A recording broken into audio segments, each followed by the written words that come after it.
Hello and welcome to my video. My name is Charlotte and I am here to talk about all the books that I read in March and April. March was pretty crazy, the start of it at least, because we moved house. And the book that I was reading during that period after we first moved was Thinner by Richard Bachman / Stephen King. Honestly, I understand why I did this one under a pseudonym. I wouldn't be wanting to put my name to it either. This book is about a man, an overweight man, who gets himself into a collision in his car with an old woman who is a Romani woman. He is a lawyer, a man known in his town with all the other sort of rich white folk, and the judge, I think he plays golf with him or something, lets him off scot-free, essentially. After coming out of the courthouse, he finds who he comes to realize is the father of the Romani woman that he has killed, and he touches his face and says, "Thinner," and essentially puts a curse on him. Make what you will of, you know, magical Romani people turning up in a book, and the curse makes him start losing weight. Firstly, everybody's very excited for him. They think he's getting healthier, but, you know, he's still eating a lot of food and no one really understands why he's losing this weight. But obviously rapid weight loss is very dangerous, and, you know, he starts engaging with doctors and there's no reason for it, essentially, and he comes to the conclusion that he's got a curse on him from this Romani guy. And then it sort of sets off. He's friends with this, like, mob boss, I guess, and they're really good friends, so he wants to help him and all this, that and the other.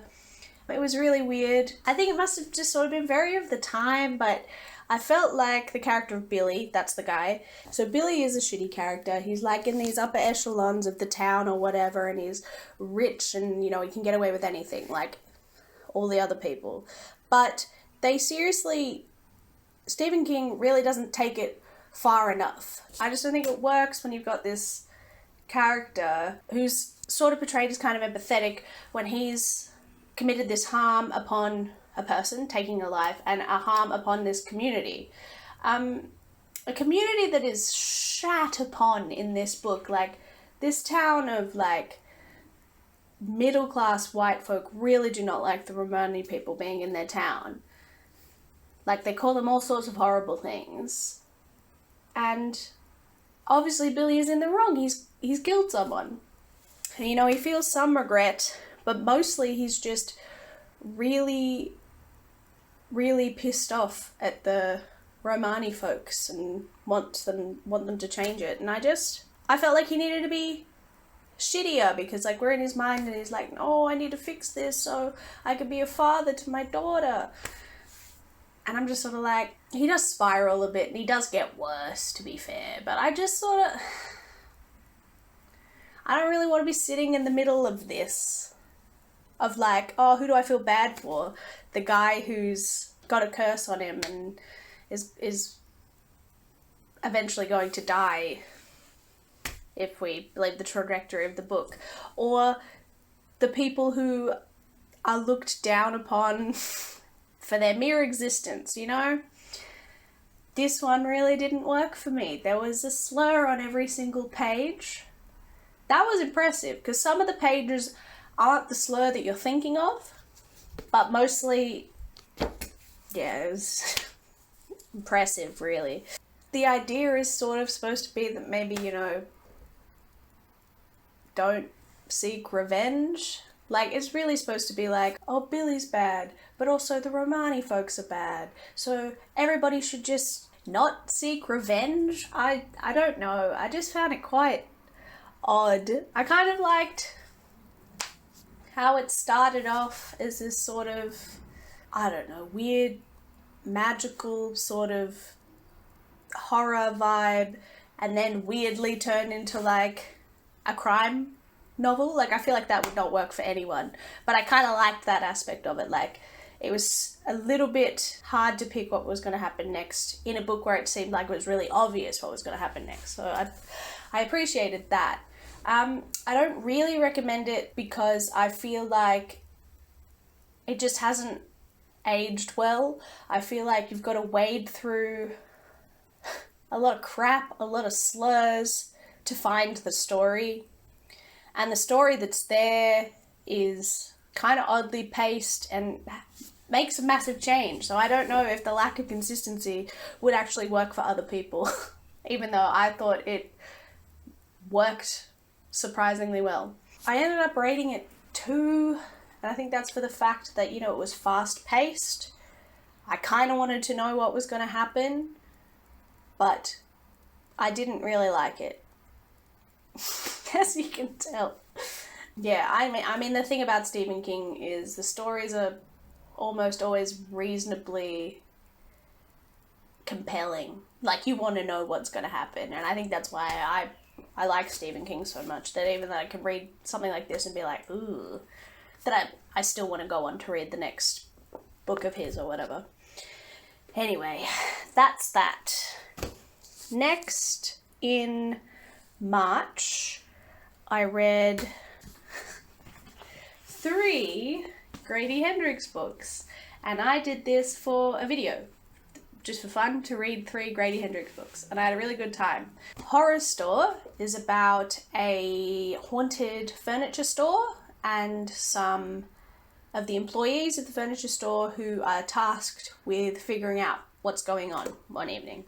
The Southern Book Club's Guide to Slaying Vampires is about some women in the 90s in a book club who have to deal with a vampire coming into their small town. Witchcraft for Wayward Girls is about some teen girls in the 70s who are pregnant and are sent to a maternity home to have their babies and give up their babies, and they get involved in some witchcraft. I don't want to go in too deep because if you're interested in what I thought of all these books, you should probably go watch my other video. Cool. So I read that last Grady Hendrix one at the start of April, and then next in April I read Skeleton Crew by Stephen King. So sorry to anyone who might have hoped that I was reading anything that wasn't Stephen King or Grady Hendrix. As I'm always saying to my friends, I don't want to be reading short stories.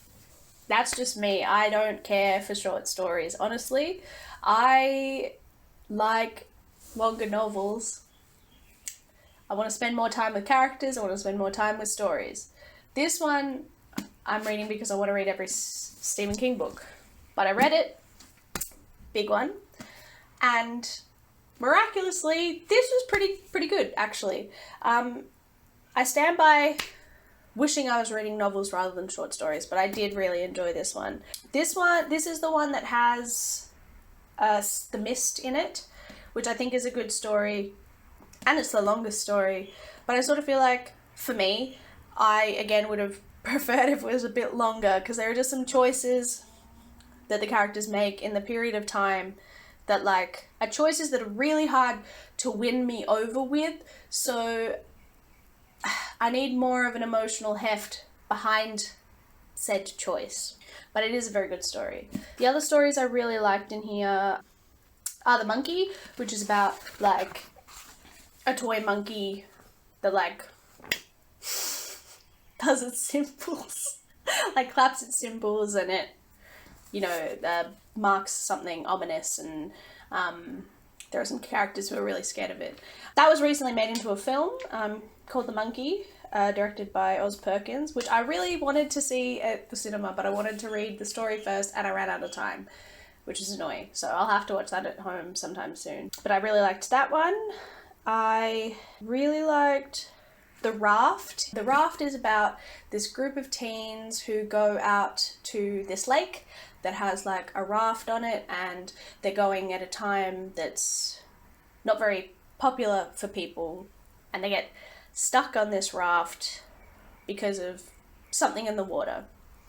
Choices they made in the raft were really weird, but the premise is so odd that I'm just sort of like, you know, do what you gotta do, I guess. Yeah, so I liked that one. I liked Word Processor of the Gods. That's about a guy who gets a computer and he realizes he can type things and they will happen.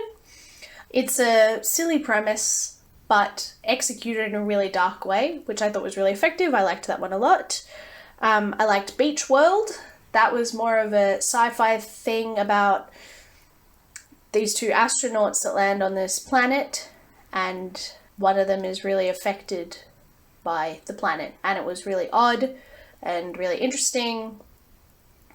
That's something I wouldn't mind seeing explored a bit more. I don't know how much sci-fi Stephen King has really done. Nothing off the top of my head. Well, depends what you consider sci-fi, I suppose. I liked Uncle Otto's Truck. Uncle Otto's Truck was about like a kid with an uncle who has a truck, and there are reasons for people to maybe be scared of that truck. It gets silly in a really fun way, and that's why I liked that one. I really liked Survivor Type. That's about a guy who crashes on an island in a plane and is a survivor. And that one gets real dark and it's pretty crazy. I did really enjoy that one. I really liked Grammar. That one is about this kid who lives with his mum, his brother, and his grandmother. His grandmother has gotten quite ill, and that's why she lives with them. I don't think she was ever really somebody that he liked very much, and as she's gotten sicker and has more needs, he's a child, he finds her more and more frightening, essentially.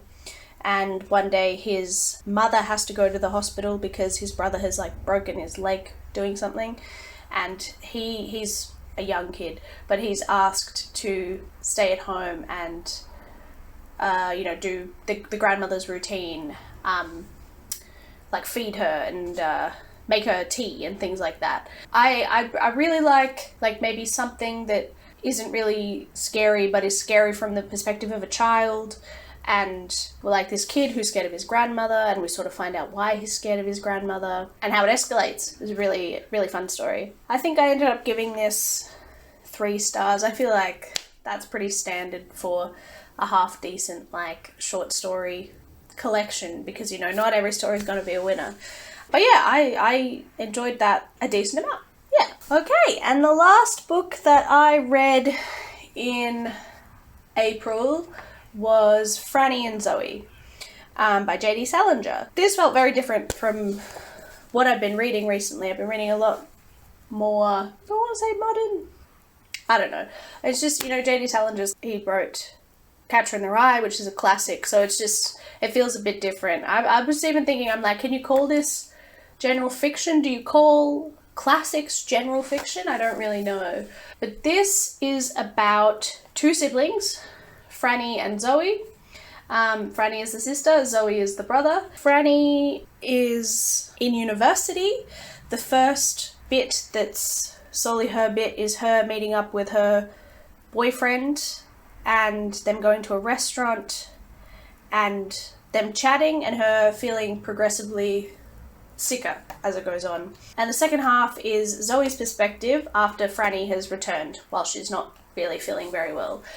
Both sections are very, very dialogue heavy, and I really, really liked it. I was surprised with how much I liked it, and it was really character driven, really dialogue driven, and really enjoyable. Franny's sort of torn between trying to be a strong woman, but she's got these men around who make that harder, and in a lot of ways she does sort of have to bow to that to make other people comfortable, and that's hard for her. Zooey is wild. He's got a lot of opinions that he's not afraid to share at all. Their mother also wild. All these characters I think are really great. I think J.D. Salinger is so good at depicting grief and trauma and how it can affect people in such like a fundamental way. Like, I loved Catcher in the Rye when I read it as a teenager. Like, I loved Catcher in the Rye, and that's so much about like grief and how that manifests in a person. And, you know, I'd talk to people about Catcher in the Rye and they're just like, oh, Holden Caulfield's just awful. And I'm like, okay, but he's like 16 years old and he's lost his brother and he's trying to like navigate like this world that he feels really betrayed by. Like, of course he's a nightmare. And these characters are intense, particularly Zooey. Like, this, like, he's quite unlikable, but like he's so unlikable that it sort of comes around full circle and you're just sort of like, yes, go off.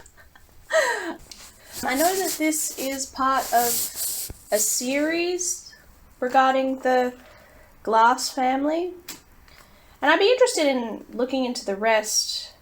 It just seemed maybe a little bit complicated where you access them. It's like maybe there's one in a different short story collection and then like two that were maybe published in another way. Yeah, I don't know. But I loved this. I think another thing to say is that J.D. Salinger loves to write characters who are obsessed with like phonies, and I love that because you've got these characters who are quite annoying, going off about how everybody's fake, everybody's a phony, and it's just like, I guess when you're being authentic, you become like a nightmare, and I really like that. Yeah, this book really surprised me. Like, it's very short, but like it packed in a lot, and I think it's really worth reading if you like Catcher in the Rye. Like, I could definitely see that there would be people who maybe would like this and maybe not like Catcher in the Rye, but I just sort of feel like there's really something that J.D. Salinger is doing with these characters, and they're maybe not likable characters, and like how grief plays into that and how trauma plays into that. And I just feel like if you can't get on board with Holden Caulfield, could you really get on board with bloody like Zooey Glass? Like, he is a lot. But yeah, I think it's really good. I think if it sounds like something you could be interested in, then definitely pick it up. And that is everything that I read in March and April. As it seems, my 2 months have been going where I've been reading about 6 books each time. So I guess that's my trajectory this year. That was pretty good reading time. And so far, May's been really good as well. So I'll check in with some more things that I've read the end of June, I suppose. Where is this year going? Anyway, thank you so much for watching. Bye!